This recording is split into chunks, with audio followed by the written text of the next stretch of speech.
Welcome to Outside Views. Today we're taking a little look at the political system of Angola in the year 2025. A country with a complex political history shaped by colonialism, civil war and decades of single-party rule. But where does Angola stand politically today, and how has its system evolved as it moves through the 21st century? Angola is officially a unitary presidential republic, and this means that the president serves as both the head of state and the head of government. In 2025, the president remains the most powerful figure in Angola's political system, with authority over the executive, legislative, and even judicial branches to some extent. The president is elected through a party list proportional representation system, meaning that Angolans do not vote for the president directly, but rather for a political party, and the leader of the winning party automatically becomes president. The ruling party in Angola for decades has been the Popular Movement for the Liberation of Angola, or MPLA.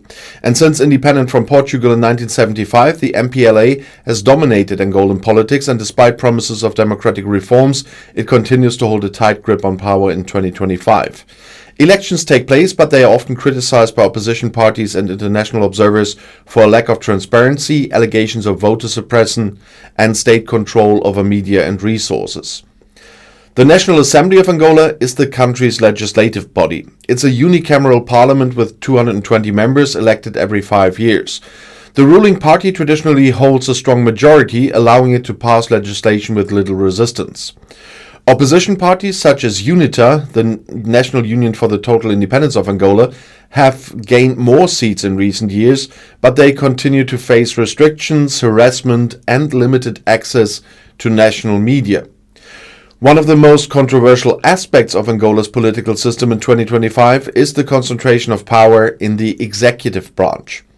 The president appoints all key officials, including the prime minister, ministers, provincial governors, and judges, and this has led to concerns about a lack of checks and balances, as most institutions remain under the influence of the executive.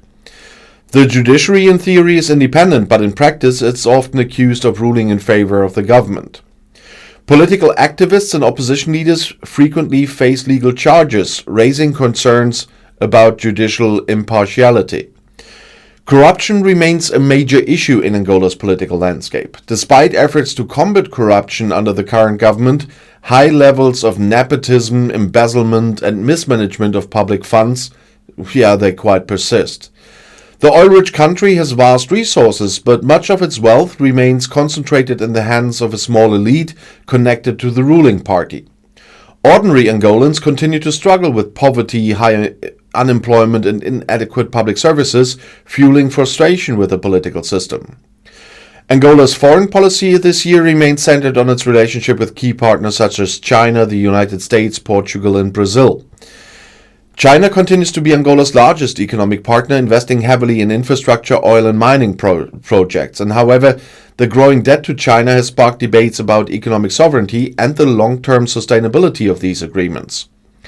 Meanwhile, Angola's historical ties with Portugal remain strong, especially in trade, education, and cultural exchanges.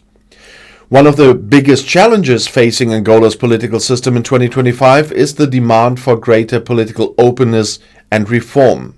Young Angolans, who make up the majority of the population, have increasingly used social media and protests to push for change. While the government has allowed some space for civil society, crackdowns on dissent, censorship of independent media, and restrictions on political gatherings continue to be reported. Elections nowadays remain a key moment for Angola's democratic future. While opposition parties have gained some ground, the dominance of the MPLA, state control of electoral bodies, and restrictions on media make it difficult for true political competition to emerge. International observers continue to call for greater electoral transparency and institutional reforms to ensure fairer political participation. Looking ahead, Angola's political system this year is at a crossroads. While the country has made some progress in economic development and governance reforms, deep structural issues remain. The concentration of power in the executive, the lack of judicial independence, and corruption continue to hinder democratic progress. The question remains whether internal and external pressures will lead to meaningful political change or whether the current system will persist for years to come. And that's our little dive into Angola's political system in 2025. And if you found this analysis insightful, don't forget to like, subscribe, and share your thoughts in the comments. And thanks for watching Outside Views, and I'll see you in the next video.